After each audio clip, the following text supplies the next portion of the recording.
আসসালামু আলাইকুম। আজ আমি নিয়ে আসছি রুই মাছ দিয়ে আলু বেগুনের ঝোল। তো প্রথমে আমি মাছটিকে ভালো করে ধুয়ে পরিষ্কার করে এতে লবণ,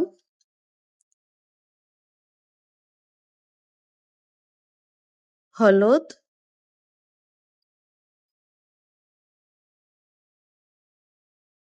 মরিচের গুঁড়া এবং হালকা একটু জিরা গুঁড়া দিয়ে দেব। এখন মাছটাকে আমি ভালো করে মাখিয়ে নিব মশলার সাথে। চুলাতে এখন ফ্রাই প্যান বসিয়ে দিলাম। ফ্রাই প্যানটা যখন গরম হয়ে আসবে তখন আমি তেল দিয়ে দিব। এখানে মাছটা মেখে রেখে দিয়েছিলাম। তেলটা গরম হয়ে আসলে আমি মাছটা দিয়ে দিব। একটা একটা করে সবগুলা মাছ আমি ফ্রাই করে নেব। সবগুলো মাছ আমি এপাশ ওপাশ দুপাশ ভালো করে উল্টিয়ে পাল্টিয়ে ভাজি করে নেব। দেখতে পাচ্ছেন আমার ভাজিটা হয়ে আসছে প্রায়। আমি একটা একটা করে তুলে নেব।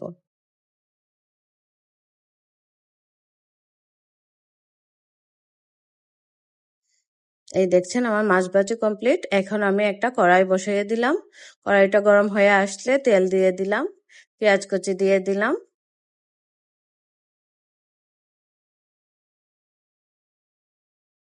নেড়ে চেড়ে একটু হালকা ভাজা ভাজা করে নিব। এখন একটা প্লেটে আমি ধনিয়া গুঁড়া, মরিচের গুঁড়া, জিরা গুঁড়া, লবণ ও হলুদের গুঁড়া নিয়ে নিয়েছি।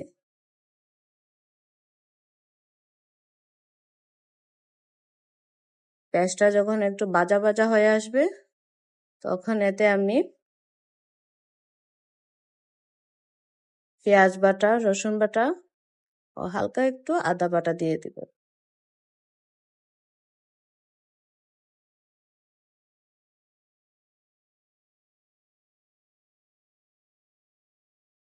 একটু পানি দিয়ে দিলাম যাতে মশলাটা পুড়ে না যায়।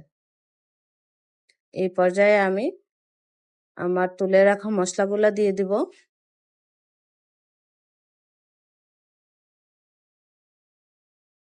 ভালো করে নেড়ে চেড়ে মশলাটা কষিয়ে নেব।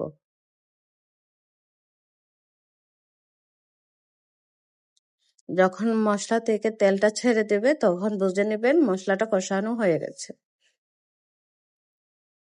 ঢাকনা দিয়ে ঘুরে আমি মশলাটা কষানোর জন্য একটু রেখে দিলাম। দেখতে পাচ্ছেন তেলটা অনেকটা ছেড়ে আসছে। এই পর্যায়ে আমি ভালো করে নেড়ে চেড়ে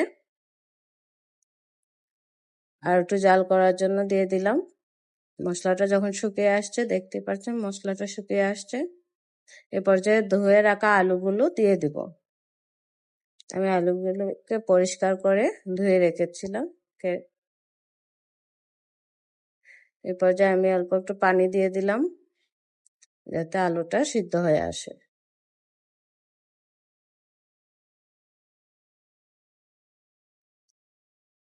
কয়েক মিনিট পর আমি ঢাকনা খুলে নেড়ে চেড়ে দিলাম।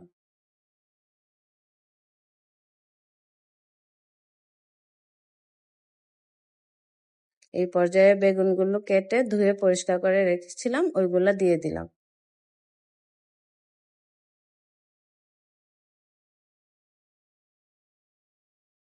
নাড়াচাড়া দিয়ে ঢাকনা দিয়ে ঘুরে দিব যাতে বেগুন আর আলুটা ভালো করে সিদ্ধ হয়ে আসে।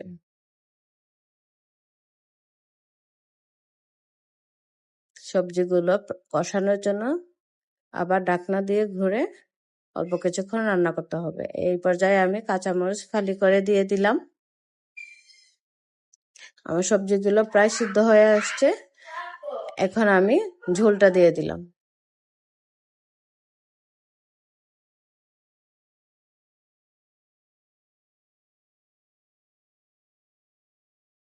পানি দিয়ে নাড়াচাড়া করে আবার ঢাকনা দিয়ে করে রান্না করার জন্য কিছুক্ষণ রেখে দিলাম। 5 থেকে 6 মিনিট আমি এটাকে রান্না করব।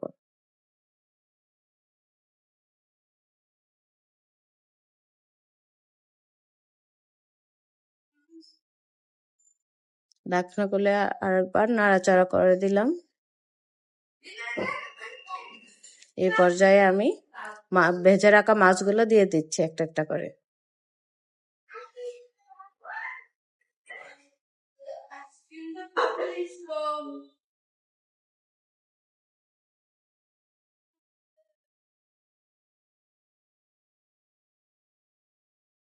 এখন অল্প আছে আরেক কিছুক্ষণ রান্না করার পর আমি পরিবেশন করলাম।